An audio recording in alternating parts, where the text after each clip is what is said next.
রংপুর শহরের প্রধান প্রধান সড়কে ভয়াবহ যানজটে চরম ভোগান্তিতে পড়েছেন পথচারী সহ সাধারণ মানুষ। সকাল থেকে রাত পর্যন্ত শহরের গুরুত্বপূর্ণ মোড়গুলোতে লেগে থাকছে দীর্ঘ যানজট।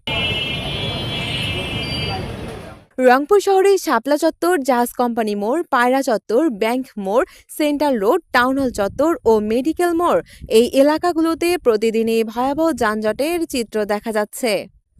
দীর্ঘ সময় সড়কে আটকে থাকায় সময়মতো গন্তব্যে পৌঁছাতে পারছেন না কর্মজীবী মানুষ, শিক্ষার্থী, এমনকি রোগীরাও। এতে চরম ভোগান্তির শিকার হচ্ছেন নগরবাসী। অটোরিকশা, ব্যাটারি চালিত ভ্যান ও ইজি বাইকের অবাধ চলাচল, রাস্তার পাশে অবৈধ পার্কিং এবং ফুটপাত দখলের কারণে যানজট আরও ভয়াবহ আকার ধারণ করেছে। বর্তমান যা দেখা যাচ্ছে, রংপুরে শহরে চলাচল খুব কঠিন। এমন দুরবস্থা, হাঁটিয়েও যাওয়া যায় না। কোনো যানবাহনে চললে সেটাও জামে আটকে থাকে। এখন আমাদের জরুরি কাজ কীভাবে করব? অন্তত পক্ষে এই যানজটটা নিরসন করা দরকার, জরুরিভাবে দরকার। যানজটের কারণে রাস্তাঘাটে চলাচলের খুব সমস্যা। সরকারের কাছে এটা আকুল আবেদন, যানজট মুক্ত করার জন্য কিছু করুক। যানজটে আটকে পড়ছে অ্যাম্বুলেন্স সহ জরুরি যানবাহনও, ফলে রোগীদের জীবনে ঝুঁকি বাড়ছে বলে অভিযোগ স্থানীয়দের।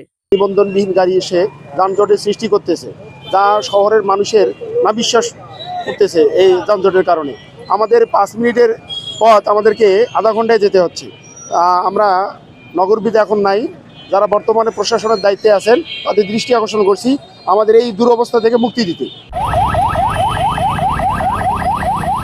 রংপুর শহরের সড়কগুলোতে যানজট নিরসনে দ্রুত কার্যকর পদক্ষেপ না নেওয়া হলে পরিস্থিতি আরও ভয়াবহ রূপ নিতে পারে বলে আশঙ্কা করছেন নগরবাসী।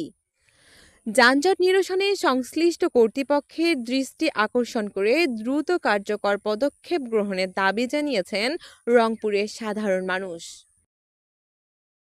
দৈনিক গণআলো, রংপুর।